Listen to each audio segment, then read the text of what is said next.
নাম শুনিয়া পাগল হইলাম এই সংসারে সই, যার নাম শুনিয়া পাগল হইলাম এই সংসারে সই।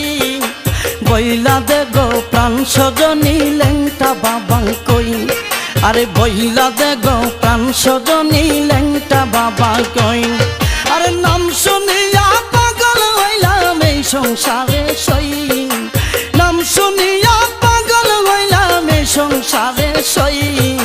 বইলা দে গো প্রাণ সজনী লেংটা বাবা কই, আরে বইলা দে গো প্রাণ সজনী।